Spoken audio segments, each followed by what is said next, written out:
बच्चों, आज हम आपकी अपनी हिंदी पाठ्य पुस्तक ए.बी. सरस्वती मंथन कक्षा 4 के अध्याय 18 का पठन पाठन करने जा रहे हैं।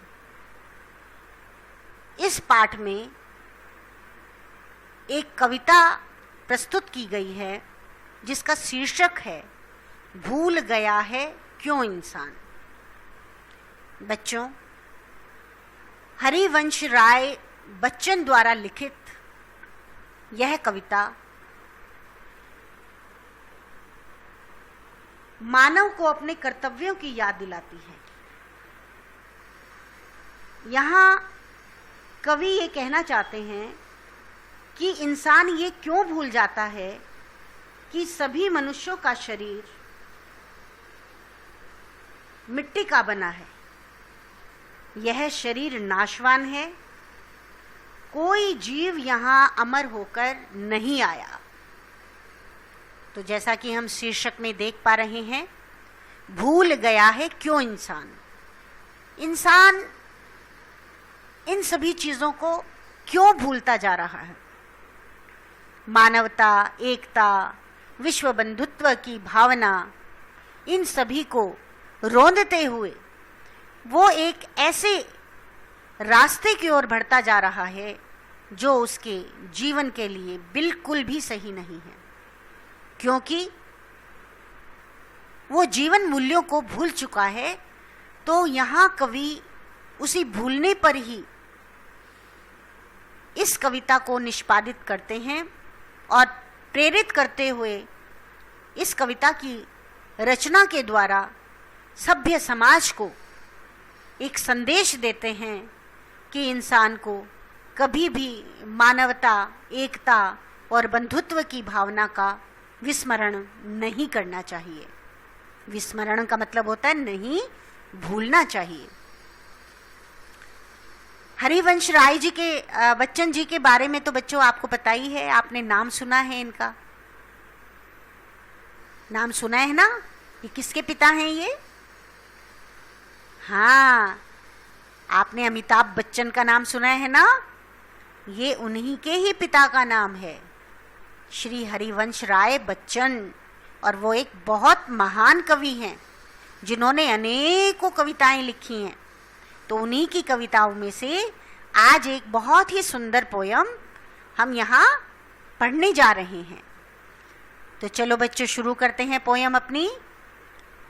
भूल गया है क्यों इंसान, सबकी है मिट्टी की काया, सब पर नभ की निर्मल छाया, यहाँ नहीं कोई आया है लेके विशेष वरदान, भूल गया है क्यों इंसान।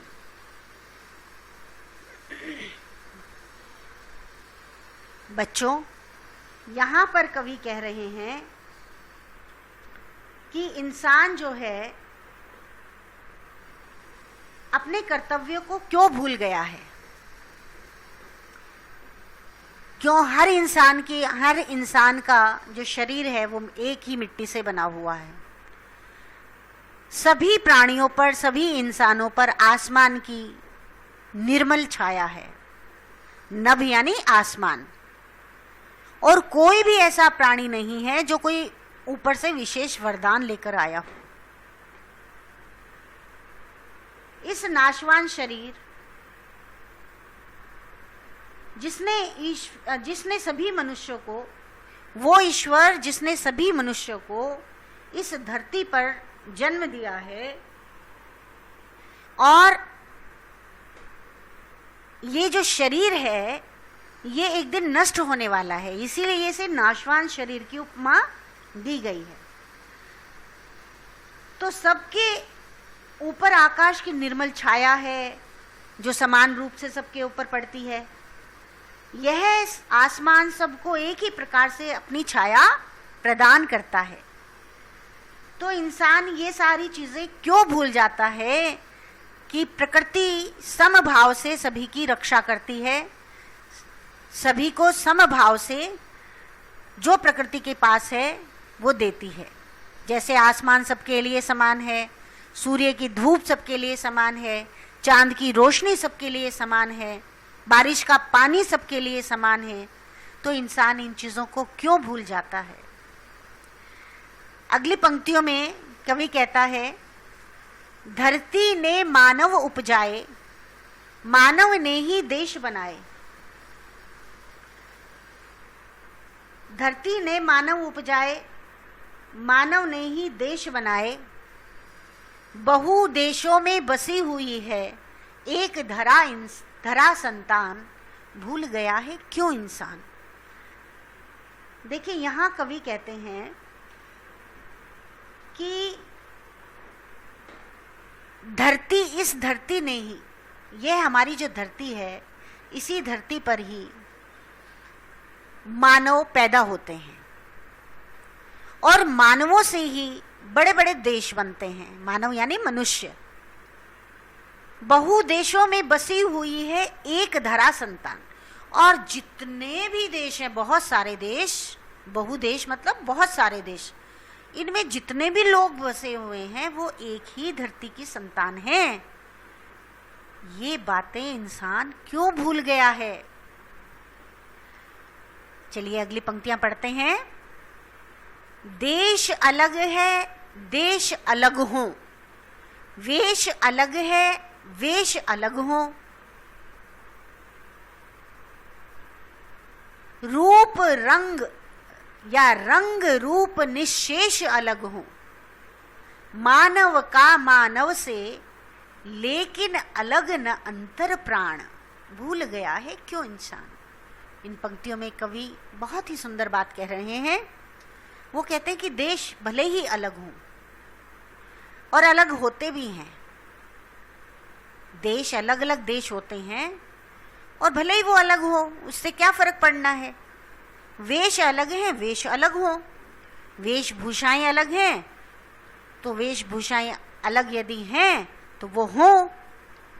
रंग रूप निशेष अलग हो, इसी तरह से मनुष्य का रंग रूप यदि वो भी अलग है तो वो अलग हो, उसमें निशेष, निशेष का मतलब जो विशेष ना हो, अलग अलग हो, भिन्न वे रंग रूप के चाहे लोग हों, कहीं काले, कहीं गोरे, कहीं कैसे, ठीक है ना। तो मानव का मानव से लेकिन अलग न अंतर प्राण। जो कोई भी मनुष्य कहीं पर भी हो, किसी भी देश का हो, किसी भी वेशभूषा को पहनता हो, किसी भी रूप रंग का हो, लेकिन मानव तो मानव ही है, और उसके अंदर जो चेतना रूपी जो प्राण है वो सभी में एक ही हैं, वो सभी को एक ही बंधन में बांधते हैं। ये सभी बातें इंसान क्यों भूल गया है?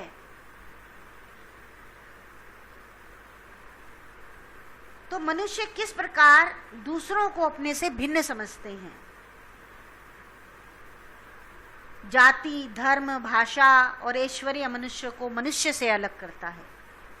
अपने को दूसरे से श्रेष्ठ समझने के कारण मन में एक अहंकार उत्पन्न होता है, जो मनुष्य को मनुष्य से भिन्न बनाने या समझने में सहायक होता है। इन सब पर अगर नियंत्रण हो जाए तो मनुष्य सच में मानव होकर जीवन को यापन कर सकता है। देश और वेश मनुष्य के बनाए हुए हैं, ये सब मानव निर्मित हैं। मनुष्य तो एक ही ईश्वर की संतान है। सभी मनुष्यों को एक ही प्रकार से प्रकाश, पानी, हवा और अन्य ईश्वर निर्मित सुविधाएं उपलब्ध हैं। सभी के हृदय में एक ही ज्योति, एक ही प्राण संचरित होता है।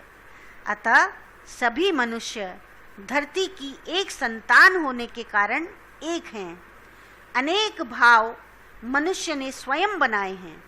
ईश्वर ने सबको इंसान बनाया है।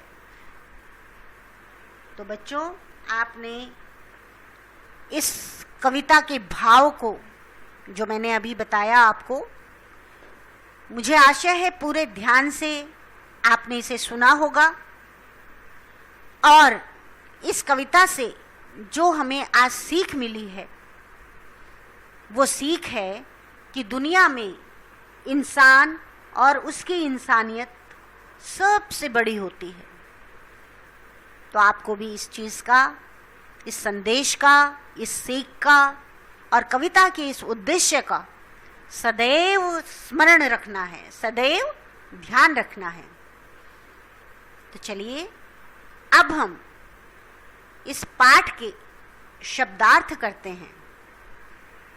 इंसान यानी मनुष्य, धरती यानी भूमि या पृथ्वी, बहु यानी बहुत, नभ आसमान, मानव आदमी, काया तन। तो बच्चों आइए अब हम पाठ के अभ्यास कार्य की ओर बढ़ते हैं। पाठ के अभ्यास कार्य में मौखिक श्रृंखला के अंतर्गत सोचिए और बताइए की श्रेणी में पहला प्रश्न है, इंसान क्या भूल गया है? और इसका उत्तर होगा, इंसान इंसानियत को भूल गया है। अगला प्रश्न है, आप कैसा इंसान बनना चाहते हैं? इसका उत्तर होगा, हम अच्छा इंसान बनना चाहते हैं। अगला प्रश्न है, यह कविता किसकी रचना है? तो इसका उत्तर क्या होगा बच्चों? इसका उत्तर होगा, यह कविता हरिवंश राय बच्चन की रचना है। चलिए बच्चों आगे बढ़ते हैं लिखित पाठ ज्ञान की ओर। तो इसमें पहला प्रश्न है, प्रश्नों के उचित उत्तर पर सही का निशान लगाइए। इसमें पहला प्रश्न है, सब इंसान किसकी काया हैं? इसका उत्तर होगा, मिट्टी की। अगला प्रश्न है, धरती माँ ने क्या उपजाए हैं इस कविता में? मानव। इसका उत्तर होगा मानव। अगला प्रश्न है, धरती पर क्या विशेष लेकर नहीं आया है कोई? तो इसका उत्तर होगा वरदान। चलिए अगले प्रश्न की ओर बढ़ते हैं। कविता की पंक्तियां पूरी कीजिए। तो चलिए कविता की पंक्तियों को पूरा करते हैं। भूल गया है क्यों इंसान, धरती ने मानव उपजाए, मानव ने ही देश बनाए, बहुदेशों में बसी हुई है एक धरा संतान। तो बच्चों इस प्रकार से हमने अभ्यास कार्य के प्रश्न 1 और 2 को हल किया। शेष प्रश्नों को आप स्वयं अपनी सूझबूझ से हल करने का प्रयास करेंगे। धन्यवाद।